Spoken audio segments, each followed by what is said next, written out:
in my mind, and the data is now backing it up, that industrial hemp is literally orders of magnitude larger scale in terms of potential market share. So CBD is wonderful, but I'm looking to replace paper, cardboard, and paper pulp production entirely.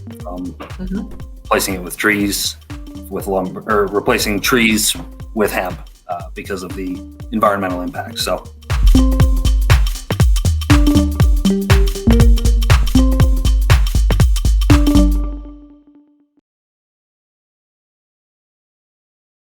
Hello, everybody. Welcome for joining. As you do log on, please drop a note, say hello. I'm really excited to have Shaun on today and discuss what he's got going on and the hemp industry. I'm in Colorado, just rubbing shoulders with you now, Shaun, so I'm really excited about that. But tell me a little bit about yourself. How are you? How'd you get into this industry, and where do you want to be? Where are we going? Well, first off, thank you for having me. Yeah. It's organizations like this and what you're doing that's really important to everybody involved. So thank you. First off. Yeah, I'm excited to have you involved. Yeah, well, you're here in Colorado. I'm a native, born and raised here. And I was one of the first people to vote for cannabis legalization in the state. And I don't know, it was an interesting feeling at the time, just because it almost didn't seem real. But now we're to the point, cultural zeitgeist wise, where it just makes sense even from an economic standpoint, even if no one smokes it themselves or whatever. But how I got into the hemp industry is I've had my eye on it for years, and I had saw that it was going towards the CBD and the human consumption route, which is fine. But in my mind, and the data is now backing it up, that industrial hemp is literally orders of magnitude larger scale in terms of potential market share. So CBD is wonderful, but I'm looking to replace paper, cardboard, and paper pulp production entirely. Replacing it with trees, with lumber, or replacing trees with hemp because of the environmental impact. So. Okay, so I have a quick question for you. Yes. I had a guest one time ask me a question that really puzzled me. As we prove that hemp is so much more sustainable than what we're doing for harvesting trees or cutting down, deforestation, do you think that eventually trees will be replaced with hemp? You think we will be harvesting or cutting down trees to use land to grow hemp? Short answer, no. I think the rewilding movement is going to be a key partner in this. Long-term, my vision is to replace 10 billion trees with hemp by 2035. Okay. So acreage-wise, that may not sound like much, but keep in mind, each tree has been growing for decades, and during that time has been sequestering CO2 and other atmospheric gases. So the more we can keep those currently planted in the ground, and the more we can replace some farmland and rewild it back to forestry, environmentally speaking, that's a win-win-win. Mm-hmm. Absolutely. So tell me a little bit, what piqued your interest? What made you say, hey, this is where I want to be? And an aha moment that either CBD isn't the gold rush, and I shouldn't say that it's not a gold rush, right?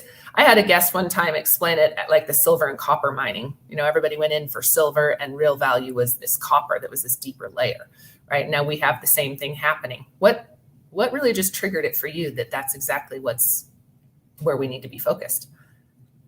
Yeah, to take the mining illusion even further, I'm looking to sell the pickaxes, the wash bins, all the accoutrements to mining, if you will. So the aha moment to me came when I work in insurance currently. I'm an insurance broker. The aha moment came to me as I'm looking at an insurance policy that's 85 pages that was sent. It was a duplicate. It didn't need to even be sent. So I'm shredding this, and I'm thinking, how many trees, how many forests, how many acres were necessary to go into the paper that this batch came from? Right. And then when you start thinking about government work and how much paperwork is involved in government work, that's really the biggest consumer of paper goods is governments, government organizations, nonprofits, large corporations. So we're in a digital world, which is wonderful. I mean, we're doing this, which 10 years ago really wouldn't have been possible, these webinar interviews. But what about like this? You know, you even get away from like the paper for record keeping or documents, but we're moving into a more like convenient way of consuming things, right? exactly. And it's the single-use paper Yeah. that is really the key. Toilet paper, Yeah. Kleenex, snot rags. But Yeah. the one-use, single-use paper is really the best opportunity to really get the best environmental value first off, as well as the consumer value too. So Totally. So tell me, in Colorado, where do you see the opportunity? Where do we need to be focused to shift from this? Because Colorado really led the charge, has led a lot of the charge on the CBD and cannabis side. So where do you see the need to shift the momentum or to really help the public understand where the real value is or where this additional opportunity lies, because their focus is this CBD or flower consumables. yeah, well, and it's, decades of successful propaganda from the folks who don't want hemp and CBD and marijuana to be a part of our culture. So it's upon us as communicators and leaders in this industry to act as if we belong in terms of the language we use, how we interact with each other on social media. We got to get past the kitschy value of hemp before we can really see the true value and actually do the work that needs to be done environmentally. So, farmers want to make money. That's bottom line. The problem is they're currently being subsidized, and it's rejiggering the farmers market in terms of corn, soy, and other crops that are subsidized. So with hemp being as profitable as it is, totally outside of CBD, that's on us to show those numbers and to just say it like it is. So can you tell us some of those for those that aren't familiar, that may be listening? What is it that makes it a better crop? What are compared to other crops? And in Colorado, I'm not sure what the main crop being. Well, in Colorado, as folks may or may not be aware, we pretty much have a continual water shortage. We vary between drought to extreme drought to just low water. So the fact that hemp can be grown outdoors with significantly less water resources than cotton. Not that cotton's really grown here, but soy is a big farm product here in the state. So is corn. And most Americans don't know, most corn in this country doesn't get eaten. Most corn is grown to be converted to ethanol to be used in gasoline. So the value ecologically with hemp is that there's less input environmentally and chemically for it to get to full growth. And then once harvest happens, there's less energy input. Keep talking. I lost you. Yeah. But yeah, there's less energy overall input required to get hemp from seed to final paper product, as opposed to the amount of input required for corn to get it to final product, and then you're processing the corn to ethanol. So just top to bottom, there's a lot less monetary input and resources required for hemp. Now, that's not to say that it's a free ride. There's and I'm not a farmer, so I want to be clear that I am not an expert in terms of how to farm properly, but there are a lot of different opportunities for hemp to replace even just small plots of your farmland and have it be much more profitable than if you were to say farm hemp for CBD. So.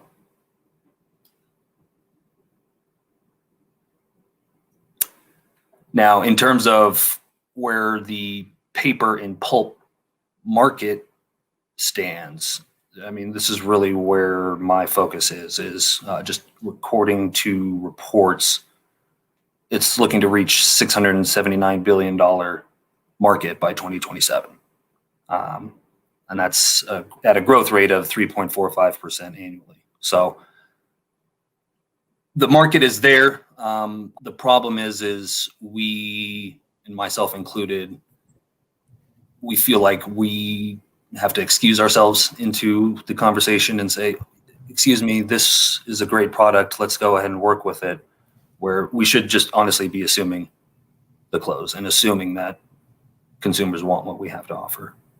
They do want what we have to offer, though. Yeah. Right? And especially our younger generations. That's what they're after. They're looking for something more sustainable and that's better for our planet, right? So tell me where you're at now in business, and especially with your experience in insurance, right? I see this as a big need within the industry is for, in order for these big builders to come in and say they're going to start using this new product, they have to have an insurance, right, policy. Where do you see change needs to happen, or from your angle, opportunity for change within your existing industry? Yeah, no, great. That's a great point. Insurance it's an interesting animal for sure. It's constantly changing.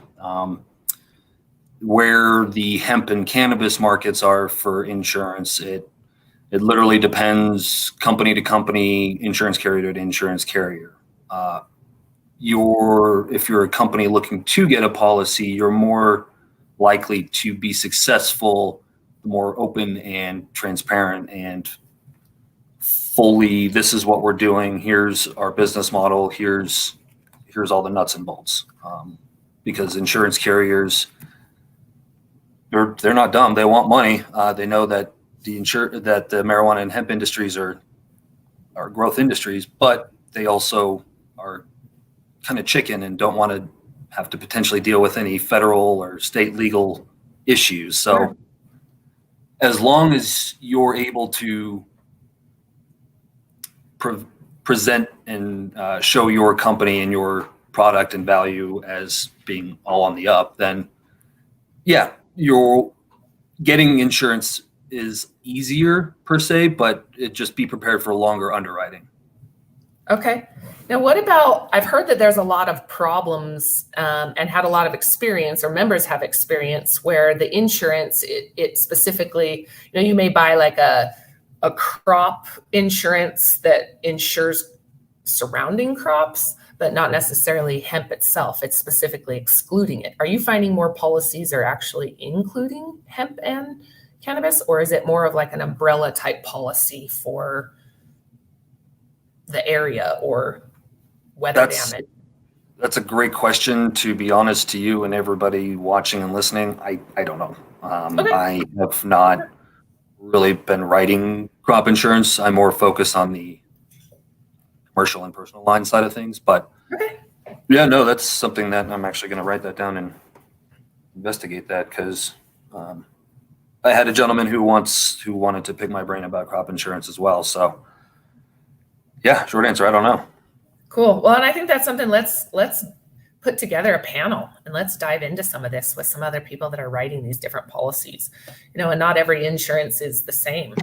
I'm blown away at the number of different types of insurance policies and brokers. And so I think understanding that also, it's a new animal and a new type of policy probably that needs to be written. And I'd be interested. So talk to me a little bit about where you're headed and what do you need from the industry or from us as an organization to really take the production of paper or single-use papers to the next level? Where do Where do you really find that we can step in? Where we can all step in together is we as a country, we just don't have the processing equipment.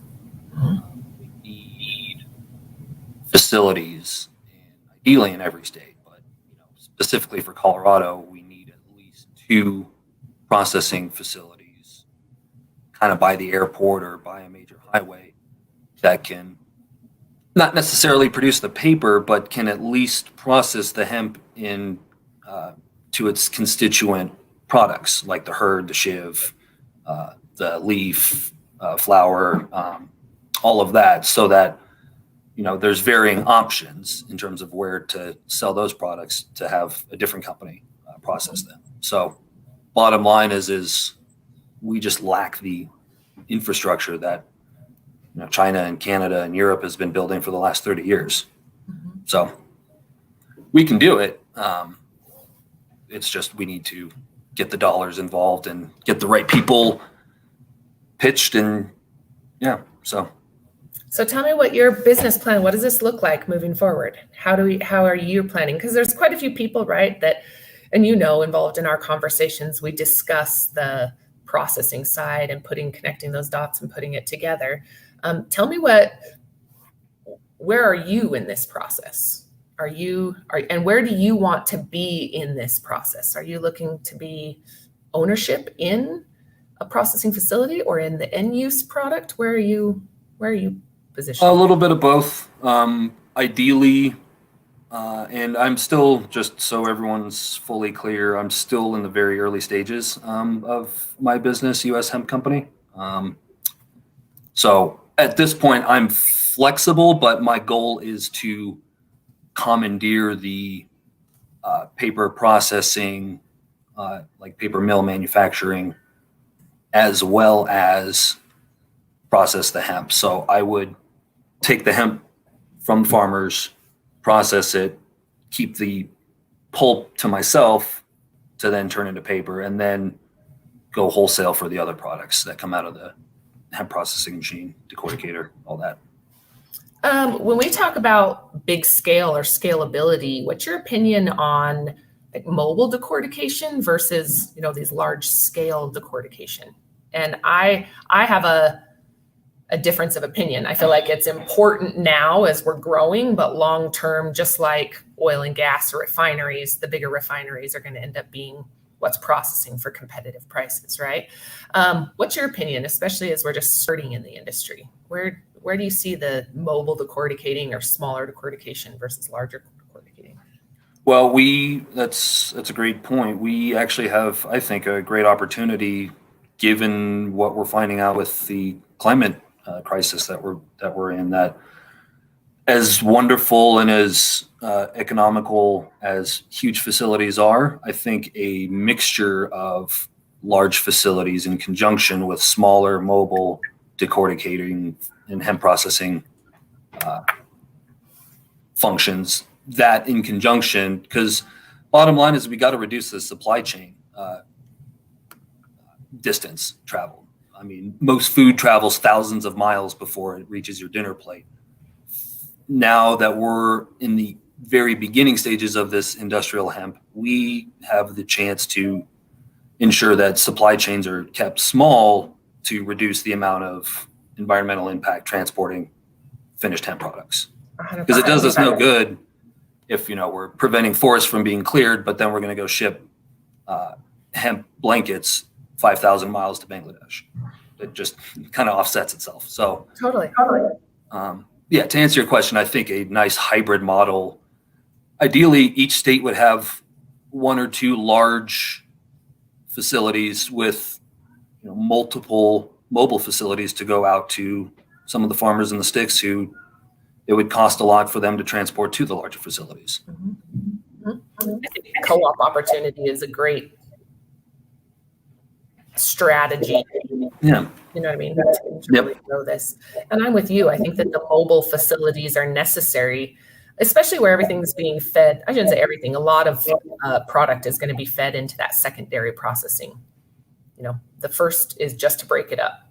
So can you talk a little bit about the paper industry?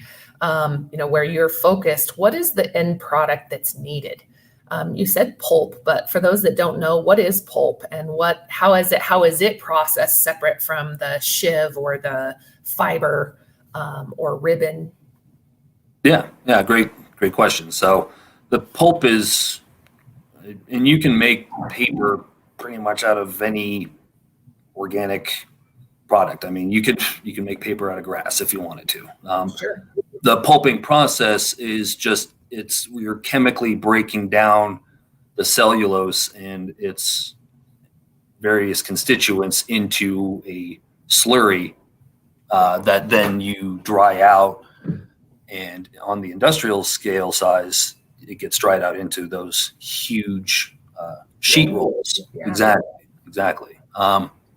Whereas, there's a lot of really cool smaller hemp paper outfits that do the custom stationery and the custom business cards. And I really like what they're doing. What I think my focus is going to try and be on is the boring side. So I'd like to basically cut out the third-party middleman of like Quill or Office Max and basically directly supply office paper to companies, governments, nonprofits. So that's my disruptive model is to be the direct supplier, and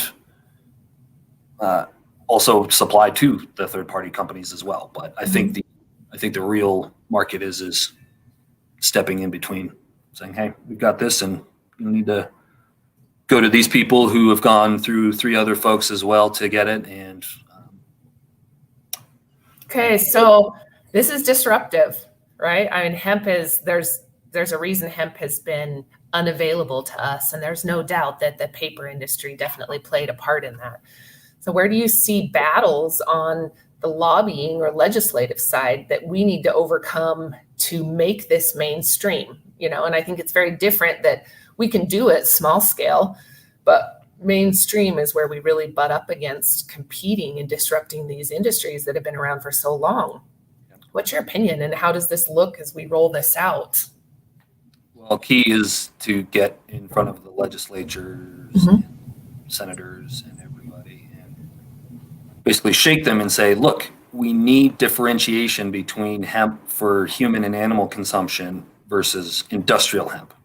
Because legislatively, if like corn were differentiated for high fructose corn syrup as an end product versus ethanol for gasoline, that would be a nightmare for farmers and for the overall market. So us having success legislatively long-term to be disruptive, we need to show these people the dollars and show them that it makes sense to have industrial hemp be just thought of as like cotton.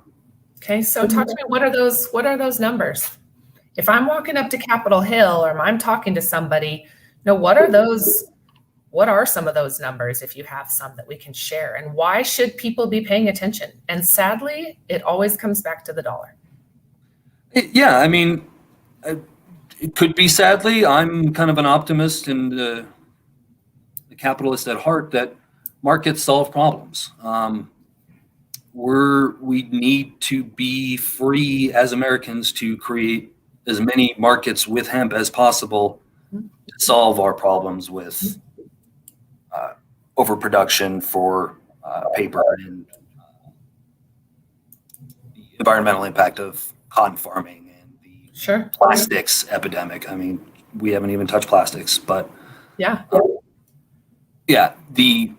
in terms of dollars, like I've got here on my other screen, and it's on my website too, the paper and pulp market is predicted to reach $679 billion by 2027. And the other outlook is the e-commerce sales, and e-commerce comes with boxes, is predicted to grow has grown 37% from 2015 to 2019. And is expected to grow another 15% year on year until 2027. So we're all online, but we need stuff shipped to us, and I mean, even though boxes are kind of on their way out, like Amazon has switched to some of their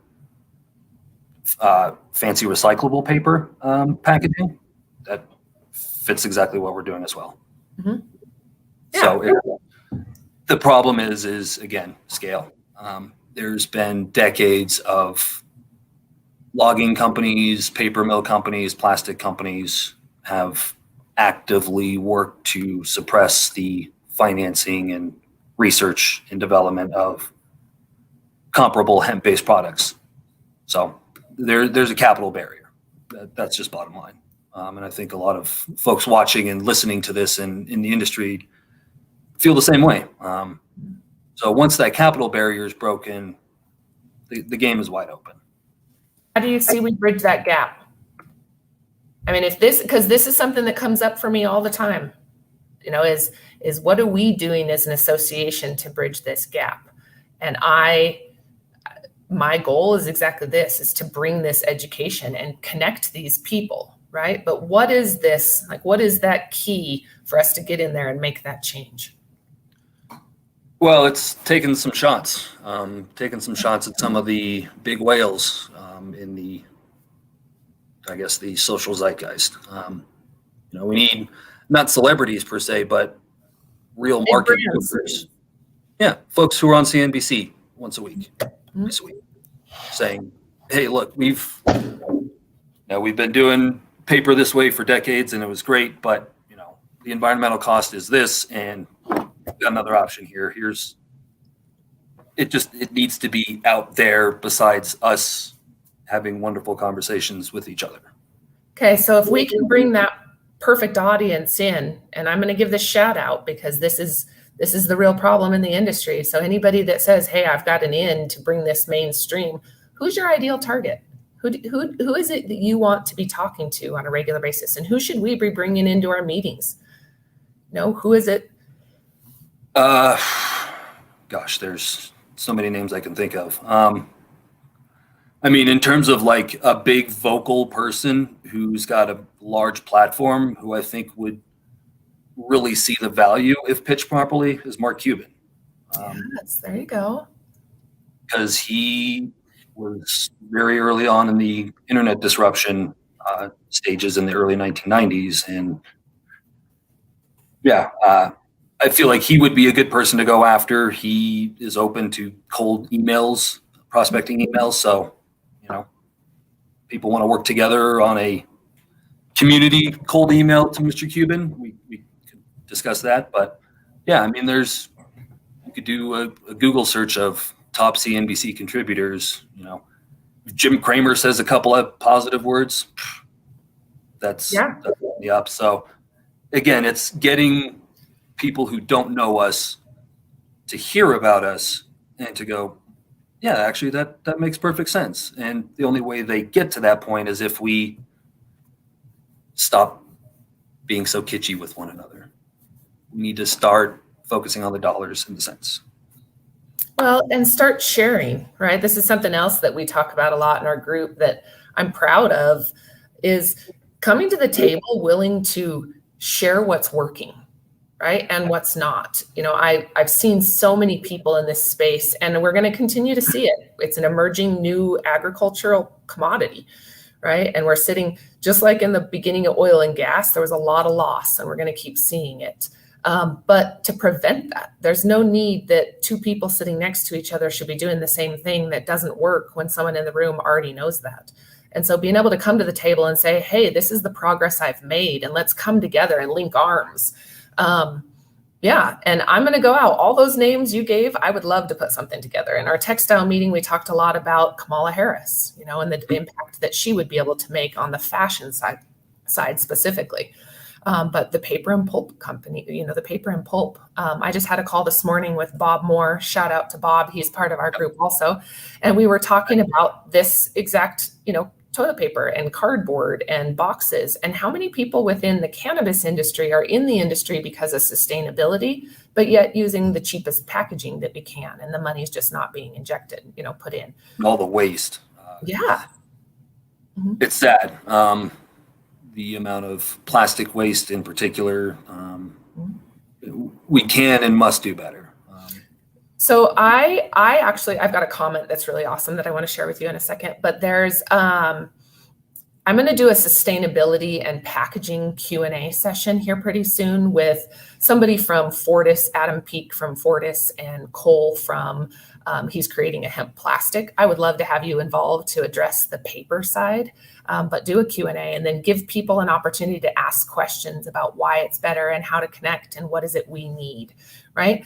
So when we talk about processing facilities, let me first share this question before I lose my train of thought, but this is pretty cool. Shaun, I absolutely love what you're doing. Thank you. I have a nonprofit and I'd love to talk to you about finding ways to expand your mission. Thank you, Mandi, for all that you're doing.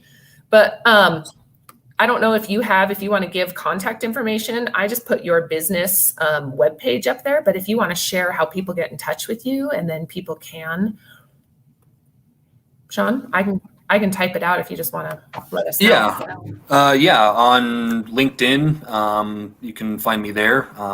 I've got 2 LinkedIns, one for my Facebook or one for my insurance and one for this. I'll copy and add it right now.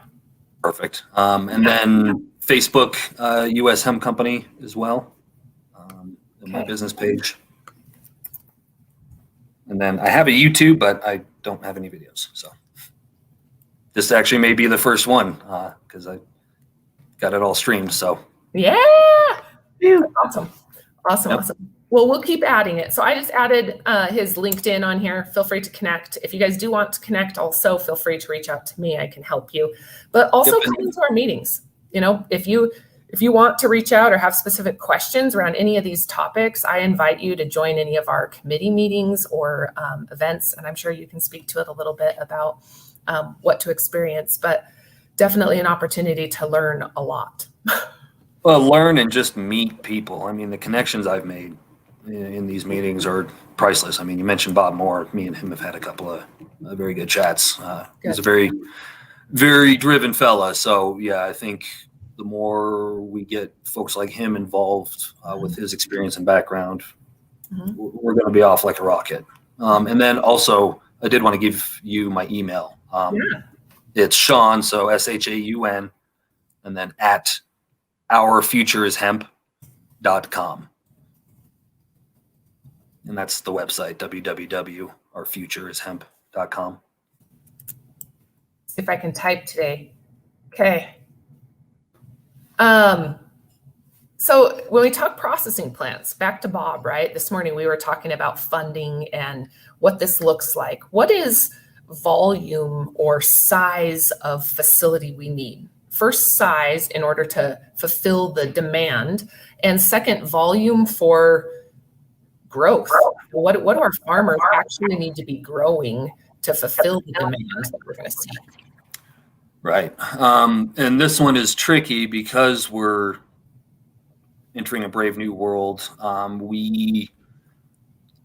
I fear we might pull the cart before the horse and get too capitally invested before we actually have the demand. So where the fine line and where I'm trying to, I guess, find the right balance is creating the demand ahead of time so that we can build out properly. Because the last thing we want is to assume a large market, build out a 15,000 square foot industrial facility, and process 3 tons of material a day, only to have a third of the demand. So we got to sell before we can sell, if that makes sense. And when you say sell, you're talking about having a McDonald's or somebody come on and say, I'm going to commit to buying our wood crates or our paper crates or packaging or bags from hemp paper instead, and create a PO or a promise to buy so that if you meet your demand, then is that what you're talking about? Yeah, letters of intent, exactly. So the first step is creating minimum viable products to present to companies and to governments and say, hey, look, I mean, ideally, my goal that I'm working on short term is to have like an exact ream of paper that you can just throw on the table and say, look, this is the exact same office quality that you get from Quill or from Office Depot. but here it is made out entirely out of hemp. Mm-hmm. And what's their reservation? I mean, if hemp is as sustainable as everybody says it is, why aren't companies coming on? Because I know like some companies like McDonald's are using hemp straws, right? Or they've gotten away from some of these that I think are so heavily influenced from other political views, like the turtles and the straws, right? And now these big companies are almost being strong-armed. Carbon footprint is going to be another one. You know, this is a big, companies have to figure out their carbon footprint and their carbon credits. And so now hemp is a solution there also. But what about the papers? You know, it's biodegradable. I mean, it's recyclable. What's the reservation and why aren't people coming on? The reservation, from what I can tell, is because of the decades of industrialization of traditional paper. Sure. There's that barrier and the mental barrier. People when you Change say is hard. Change is hard. When you say hemp, they think dope or marijuana or exactly. And again, that's on us industrial hemp folks to be as sanguine and as lucid and clear as possible that I don't give a crap about any of that. Like no one is going around smoking cotton or smoking corn. Or concrete. Yeah. Or plastics. Mm-hmm. Mm-hmm. So we need to assume that we belong with the Dow, DuPonts, the BASF chemical corporations. We just need to assume that we belong with the Leviathans in the industry, because we do, and we should. Absolutely do. Yes, 100%. So what is it that they need to hear from us? What is is it price point? Is it supply? What's your opinion that they need from us? It's some of it's price, but as you mentioned with the straws and turtles, it's emotional. We're really going to see the biggest success, I think, in the next 5 to 10 years, really hitting the emotional heartstrings of the. If you watch forest being cleared, it's a pretty visceral feeling. Mm-hmm. So we've got to work to bring home the urgency of what we're doing. Mm-hmm. Everyone's been slow dragging their feet to try and work on climate change solutions, but that's where the dollars come in. Look, we can mitigate a lot of these problems. We can have cleaner water. We can have a lot cleaner air. We can have more of our wild forests back, but we need to do it. We can plant. Like, I just look at, the Kiss the Ground series, show that went out. Have you seen that? Mm-hmm. Okay. So I look at that and the desertification of our soils. Yeah. That you're just unaware of until you see it from a big, bird's eye view to look at the damage and what hemp is capable of doing just there is. And I think us in relation to farmers, coming to them as true partners, we're not here to exploit you, your family, your resources. We're not going to belittle your intelligence with, CBD is $300 a ton or whatever. We're not going to do that. We're going to work with you to ensure that your land is being properly harvested and that your hemp products are being sold for the best price, so that you have a better incentive to remediate some of your cropland and work towards some of the regenerative agriculture. This goes back to insurance, right? We've got to get crop security on future contracts and contracts for our crops. I really have to give a shout out to these states that have adopted hemp as a commodity that allows it to be bonded, right? And our contracts secured, and that our farmers, we've burned so many farmers with this unrealistic promise that they're going to make a lot of money. And then we failed by not having the processing and infrastructure in place for them. And I'm concerned, I guess part of this when we talk about scalability is not only do we have to have the money for capital, we have to have the money locked up for security for the farmer, right? And if we're going to keep taking care of our farmers and continue to grow for production, because right next I see is we're going to get these facilities built and nobody's going to want to grow because it's not profitable or we haven't been able to secure their money. But to secure it, lock it up in escrow. So they know regardless if they meet their part of the deal, right, and meet certain standards or in the SOPs, then they're paid, right? And I think that comes back again to we've got to have national or public-private partnership and opportunity to secure that. And it starts with each company and each individual taking personal responsibility with how they interact with farmers and how they interact with other industry professionals. Like, don't overpromise. Just don't. Under promise, over deliver. So if we're able to come in with farmers as partners and say, look, what do you need to be successful? Not how can you make me successful? I think that's going to be a big conversation change and one that needs to be ubiquitous among other industry professionals in hemp. Because ultimately we got to take market share from corn and soy. Hundreds of millions of acres are being farmed for those. Like I said, since about 80% of corn farmed in America is being burned for gasoline, let's take some of that land and use it properly. Mm-hmm. Yeah. So talk to me about where in Colorado or an area, territory is going to be the biggest supporter and impact, right? Who are we going to have as like biggest impact? And then who are we going to be able to impact the most? Colorado, for sure. Governor Polis is about as pro hemp, pro marijuana. He's pro business. Mm-hmm.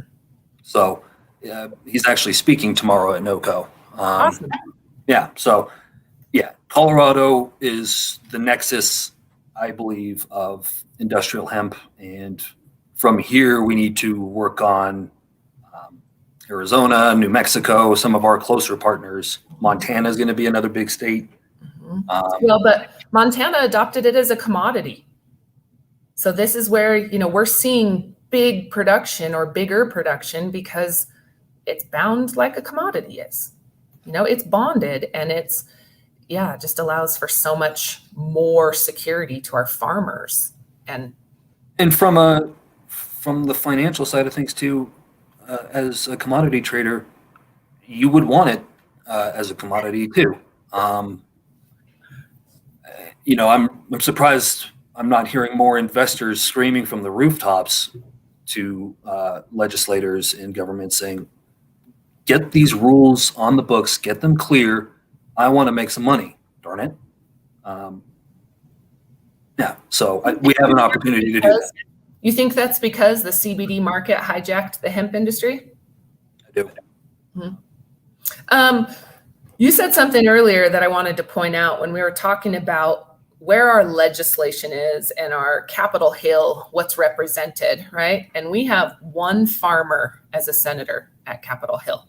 And I think that when we talk about making change and impact, we really have to focus on where are our crops going and where are we, where is the revenue and what is being represented appropriately, and being aware of making sure that we have proper representation up on Capitol Hill for these types of things, and when we're moving away from an oil and gas or really we're coming up on another industrial revolution. Yeah. Right? And so, where does that look like? And on a much bigger picture, who's representing our country as a whole? Yeah, those are all great points. I mean, it comes down to we are on the cusp of a potential new industrial revolution. And as American legislators, selfishly, I might think I might want to have my name on a bill that says we're going to be leading the world in industrial hemp production. Mm-hmm. I don't know. That may be just crazy old Shaun talking, but But I can't tell you how many people I have heard from other countries say, finally, people are starting to think big enough. We are not thinking big enough as a country if we're talking about one processing facility to feed one industry. We need, I mean, you said earlier, you know, each state needs one or two. I mean, look at how many refineries there are. We need one every 100 to 150 miles. And I think that these smaller decorticating facilities that can then process and feed into bigger processing facilities are exactly what we need to jumpstart or to be able to streamline some of the supply. You know, earlier when I asked and I said, well, what do these big industries need from us? And I think it's two things: price, because consumers aren't going to buy if it's more than 20%, you know, if it's over a 20% price increase. And consumers, you know, companies are not going to buy if they cannot get consistent supply. And right now we don't have that. And even if we get our processing facility, our big industries need multiple processing facilities in multiple regions. And so. Yeah, exactly. I mean, that $679 billion paper and pulp market that I mentioned earlier, that's a lot of facilities pumping out that kind of market share. So, yeah, you're exactly right. We need facilities. We need them now. We need them. The building and construction laws in some states are such that, you know, the hemp laws may become more favorable quicker than it would take to get a building put up to process the hemp itself. So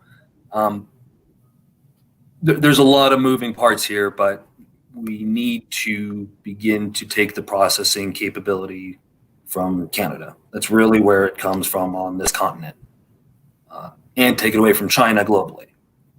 So, you know, as a Joe Biden wants to unite America platform, yeah, let's bring back supply chains to the United States, and, you know, let's go ahead and manufacture PPE products based out of hemp that's grown here too. Do you think that we're sustainable on a global scale? Do you think global supply chain is just global supply chain in general? Do you think that in the United States, if we're dependent on other countries to supply certain pieces of our supply chain? No. The truth is that we have everything we need material-wise on this continent. So it's more important, in my view, that we work to build industry in this country as much as possible, and partner with Canada and partner with Mexico for outsourcing some of other lighter industries. But really, we shouldn't be importing anything except for ultra high grade stuff from like Europe. Well, and you think cost. What are we doing for our cost if we're having to harvest here, ship it to China to process it, back here to sew it, and then to sell it or to and we're coming to the point where we're going to have to completely reprice the carbon market, so that if you're shipping something 1,000 miles, you're going to pay for that. Whereas if you're shipping something 100 miles, then you're going to pay at least an order of magnitude less. I don't know how we get legislatures to jigger those laws properly, but from an environmental standpoint, really everything should be continental based, and can be. Well, and I think this pandemic disclosed that, or uncovered that. Nobody was talking about supply chains and procurement before now.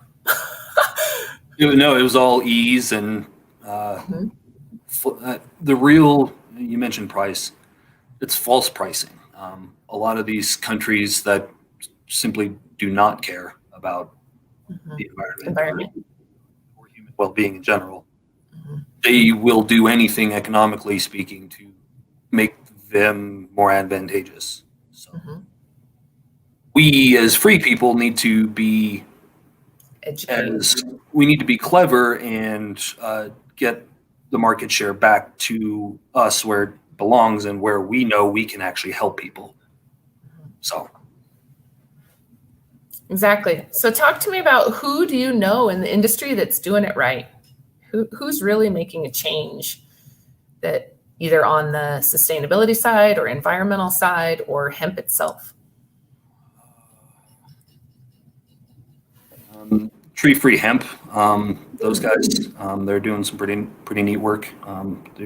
They do a lot of the stationery and business cards that I mentioned earlier. Mhm. Let's see. I love it. The folks that do the NoCo exhibit, I mean, it's literally known around the world. So kudos to them. Okay, so with that being said, I have to give them a shout out because I am just not only them, but the amount of people that have shown up this week to put this expo on to help share the message and the shift that we've seen from it being CBD and cannabis focused to include so much of the industrial side. I mean, this expo's fabulous. I've been on the phone for the last 3 days with people, and I'm so excited to meet everybody face to face finally. But log on, they've got a virtual event. Put in effort to show up and come and attend. I'll be on the speakeasy stage on Saturday, so I hope to see you guys. Exactly. And, for those watching, if you're online looking at registration costs or things like that, It's worth it. way worth it. I can promise you, just in the connections and the people that you get to talk to and meet. Definitely bite the bullet and do it if it's a bullet biting exercise for you. Well, you said something earlier that I really want to highlight too, is it's hard to get online and Google who else is doing something we're doing, right? You don't find it. It's not accessible for those that are watching that may not know. Hemp, you don't just, there's restrictions everywhere. You can't monetize anything on YouTube. You can't put money behind it to promote it on Facebook or social media.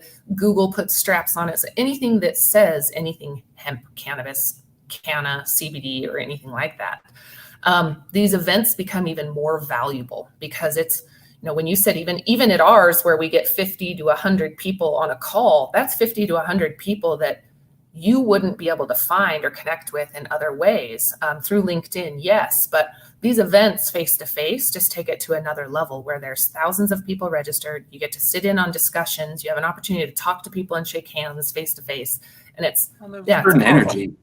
Yes. There's a certain energy in those types of events. So glad to start to come back to normal in terms of meeting. Absolutely. Well, I'm excited to connect with you when you come down. I'd love to collaborate or run around and meet some people and so forth. But I'm excited to have you on. I'm excited to chat with you later also. For those also that are still on, we have a Q&A session this afternoon with Corbett from Formation Ag. When you registered for the Q&A, you have an opportunity to ask questions of our speakers, and then those are addressed specifically or addressed on the live Q&A. So if you ever want to join or share, don't hesitate. You can find them on our website at globalhempassociation.org, where you can register for those as well. But other than that, is there anything else we can do specific for you? How can I really help take you to the next level over the next even week when I'm out chasing other leads and connecting people? Gosh, that's a great question. You do so much for us. It's seriously, you do not get enough credit for the work you do. Thank you. I love it. When this blows up, you will have a place, and Global Hemp Association will have a place in the Pantheon. So, thank you. Yeah, really just keep throwing contacts my way. Okay. Like farmer experts, because as I said earlier, don't really know much about that. I know the talking points, but yeah, some of the farmer professionals, any additional finance folks. Mm-hmm. Send them my way. I'm going to put this out there too. Build close relationship with the textile space, because the processing for textiles leaves your product as waste for them. And so it becomes almost a perfect marrying couple because the way it's processed and the dust and so forth. But yeah, and that's a big conversation in some of those. Yep. And that's part of my logic or thinking of also doing the processing as well, because it just makes sense. Yeah. And I think it'll be interesting too. Do you think that certain areas of the nation or even globe will feed certain verticals within the industry? say like automotive will be grown in one area, textiles will be grown in another. Potentially. Yeah, I could see Michigan hemp being grown and processed and converted into plastics for Ford and GM. Right. Yeah. I mean, Tesla would be an amazing partnership. Yeah. To be able to fabric for the seats, some of the interior body panels. There's so many opportunities. For those watching, if you want to get involved and you're creative, get involved, because your creativity can shape the direction of this industry. So it's necessary. I'm hungry to get it into our kids. Speaking of, we're giving a presentation. Actually, Ohio FFA is going to give a presentation for our group on April 8th during our Q&A session, because they're presenting to legislation about farming and bringing programs to schools. And so I'm really excited about that. And that's exactly why I do this, is when I get calls from school districts wanting to present and get feedback from our experts, that means we're doing it right. Yeah. And so if you can get kids excited about the potential of hemp, they're going to go home and they're going to badger their parents and tell their parents, finally Google it. And Or, hey, Dad, look at the shirt I'm wearing. It's made out of hemp. I would love to send these FFA girls to the state capitol wearing a hemp uniform. Like that's exactly what I want. So, yeah, I'm excited. Well, I'm excited. Text me, call me. I will talk to you later this afternoon, but when you are over at the expo, holler at me and let's connect. Definitely will. I really appreciate you, Mandy. Absolutely. Anybody needs help reaching out to him, don't hesitate to holler at me. Other than that, feel free to connect. LinkedIn, it is on the post right here. And then we'll see you later. Yep. See you guys all next week. See ya. Okay, see you later. All right, bye.